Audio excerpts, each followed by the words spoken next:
భారతదేశపు మహాగ్రంథాలు, కావ్యాల సంపూర్ణ సంకలనం. సబ్స్క్రైబ్ చేయండి. తిలక్. తండ్రి ఎవరో తెలియని నీకు అగ్రపూజ స్వీకరించే అర్హత లేదు. వెళ్ళి ఖండించి సాధించు శిశుపాల. మరొక్క మాట మాట్లాడితే నీ నాలుక చీలికలు చేస్తాం.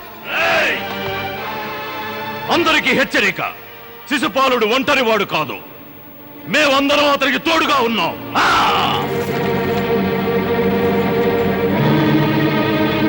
మీలో ఏ ఒక్కరు మమ్మ సమీపించాలని యత్నించినా మేము ఆ శ్రీకృష్ణుని అంతమొందిస్తాం. మా హెచ్చరికను నీవు అతిక్రమించావు.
నారాయణ, తమ ద్వారపాలకుడు జైని ప్రణామాలు స్వీకరించండి. శుభస్య శీఘ్రం.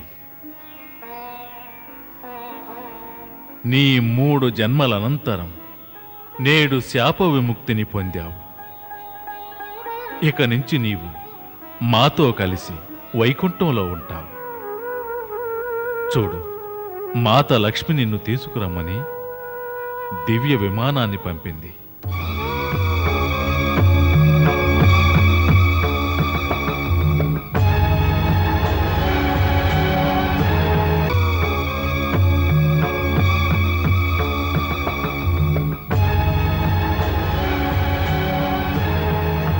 వెళ్ళు, విమానాన్ని అధిరోహించు. తమ అనుజ్ఞ నాకు శిరోధార్యం.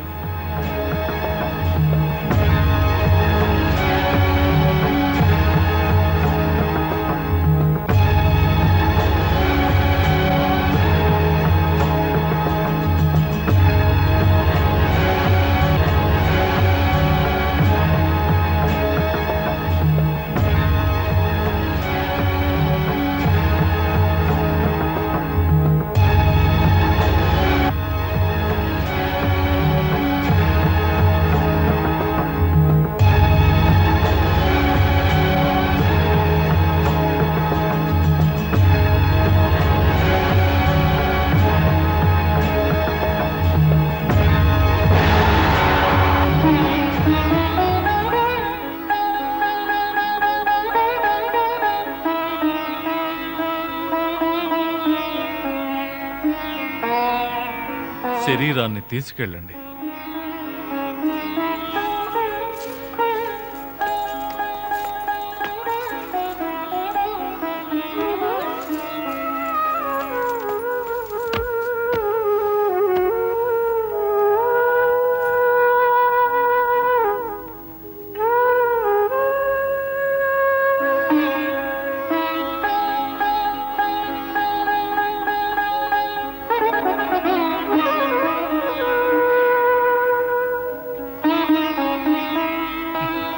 విప్రవర్యులారా, తమ కార్యం ఇప్పుడు సాగించండి. నారాయణ నారాయణ నారాయణ నారాయణ నారాయణ నారాయణ.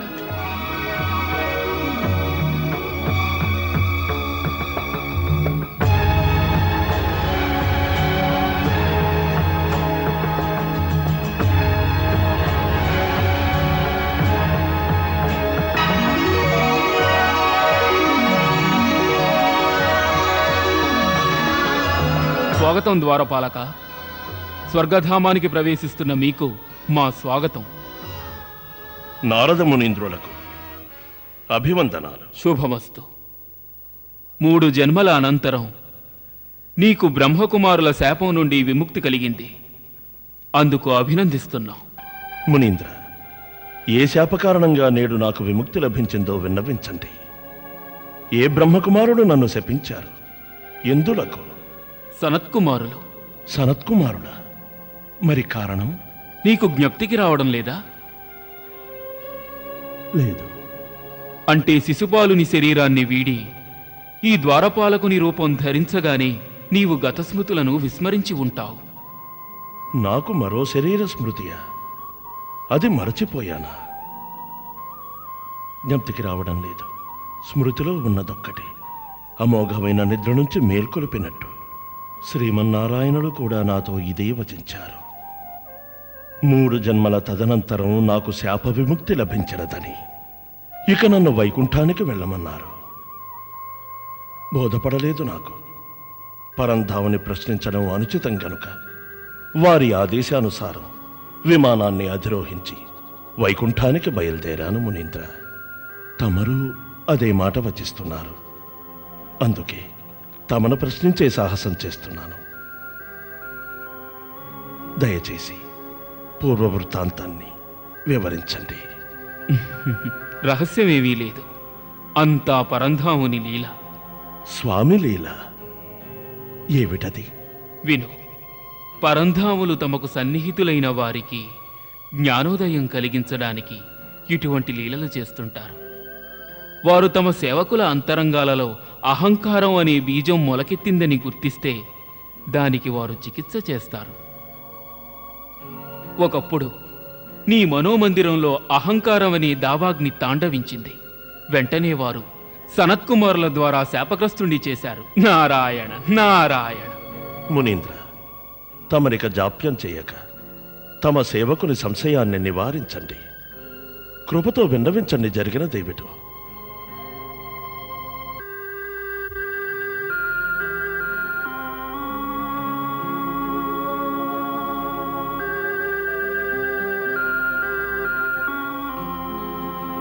వివరిస్తాం. పద. స్వర్గం నుంచి వైకుంఠం వెళ్లే మార్గాన్ని నీ గత వృత్తాంత ప్రసంగంతో దాటివేద్దాం. ఆలకించు. నీవు విజయుడనే పేరుగల మరో ద్వారపాలకుడు వైకుంఠవాసుని సేవిస్తూ వారికి ప్రధాన ద్వారపాలకులయ్యారు. వైకుంఠధామంలో 6 ద్వారాల తరువాత వచ్చే 7వ ద్వారం శ్రీమన్నారాయణుని అంతరంగిక ప్రవేశద్వారం. మీరిరువురు ఆ ద్వారానికి ద్వారపాలకులుగా ఉండేవారు. అలా ఆ స్వామి సేవలో మీరు కొనసాగుతూ ఉండగా కొంతకాలానికి మీ మదిలో అహంకారం తలెత్తింది. మీరు వైకుంఠానికి ప్రధాన ద్వారపాలకులవని విర్రవీగారు. మీ అనుజ్ఞ లేనిదే ఎవరూ లోనికి వెళ్ళకూడదన్నారు. మరి పరమాత్ములు సర్వాంతర్యామి కదా. శేషతల్పంపై పరుండియే వారు మీ మనస్సులోని భావాలను పసిగట్టారు. నారాయణ నారాయణ. అప్పుడొకనాడు బ్రహ్మదేవుల 4 పుత్రులు సనక సనందనాదులు భగవానుల దర్శనార్థమై వేంచేశారు. వారు ఎక్కడికి ప్రవేశించినా వారిని ఎవ్వరూ అడ్డగించరు.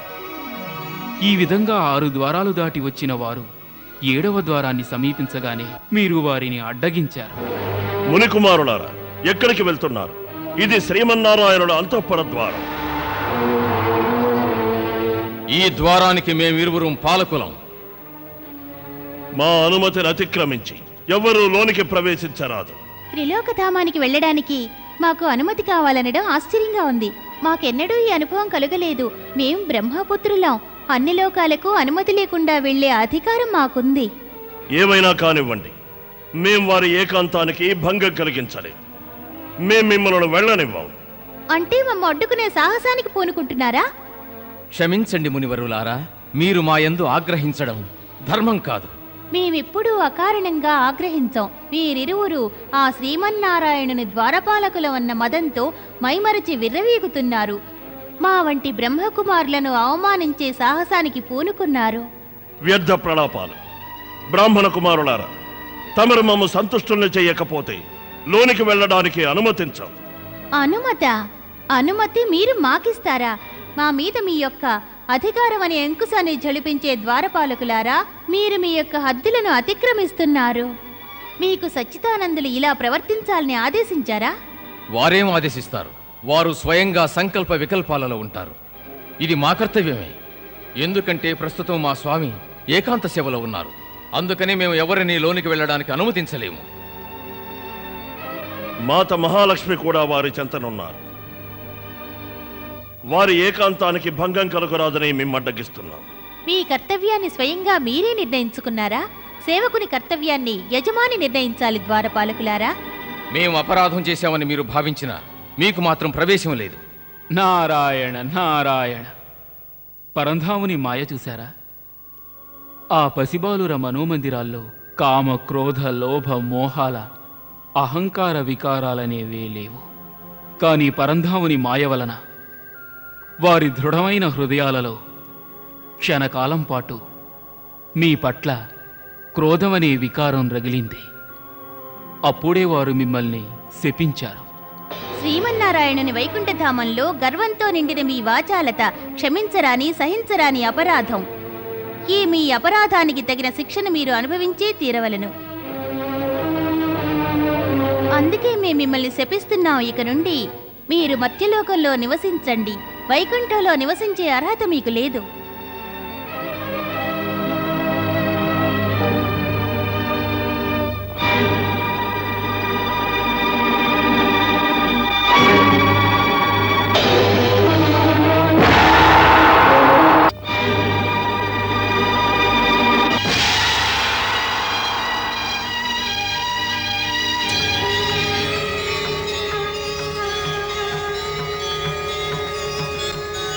ప్రణామో సనాతన ఋషివర్లారా.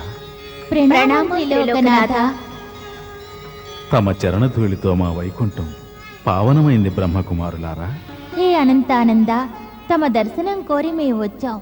కానీ తమ ద్వారపాలకులు తమ చెంతకు రానివ్వకుండా అడ్డగించి మమ్ము అగౌరవపరిచినారు. అడ్డగించారా? తమ వంటి జ్ఞాన సంపన్నులైన ఋషివర్యులను? అసంభవం. పరంధామా, గర్వం అనేది అసంభవాలను సైతం సంభవం చేయగలదు. గర్విష్ఠులైన ఈ ద్వారపాలకులు మమ్ము తమ ద్వారం వద్దనే అడ్డగించారు. అందుకే మేము వీరిని మర్త్యలోకంలో జన్మించినట్లుగా శపించితిమి. శపించారా? అటులనే వారు చేసిన తప్పిదానికి మేము క్షమాపణ కోరుతున్నాం. పరంధామా, తమరు మమ్ము క్షమాపణ కోరుటయా? ఎందులకు? శాస్త్రానుసారం తమ సేవకుల పాప పరిణామాన్ని యజమాని కూడా భరించవలసి ఉంటుంది. అందువల్ల మా సేవకుల అపరాధానికి మేము క్షమాపణ కోరుతున్నాం. పరంధామా, తమరు మమ్ము లజ్జితులను చేయకండి. మా హృదయాలలో క్రోధపు జ్వాలలు ప్రజ్వరిల్లాయి. అది తలచి చింతించుచున్నాము. అదేనూ కాక మేము తమ ద్వారపాలకులను శపించితిమి. బ్రాహ్మణుడు క్రోధితుడు కారాదని శాస్త్రం వచించుచున్నది. పరంధామా, ఈ కారణంగా తమరు మమ్ము దండించవచ్చు దీననాథ. మహాత్ములారా, మా సేవాజనులకు శిక్షలు ఉచితం కాదు. కావున మా సేవకుల యొక్క శాప వ్యవధిని కూడా తమరే నిర్ణయించి వారిపై కృప చూపండి. ధన్యులము దీనదయాళు. తమ వినమ్రతతో మా హృదయములను గెలుచుకున్నారు. తమ ఈ ద్వారపాలకులు మమ్మందరినీ అవమానించినారు. అందుచే ఈ ద్వారపాలకులు 3 జన్మల పాటు మర్త్యలోకంలో జీవించాలి. ఆ తరువాత వీరు మరల వైకుంఠమునకు చేరుకుంటారు. అటులైన 3వ ద్వారపాలకుడు సునందుడు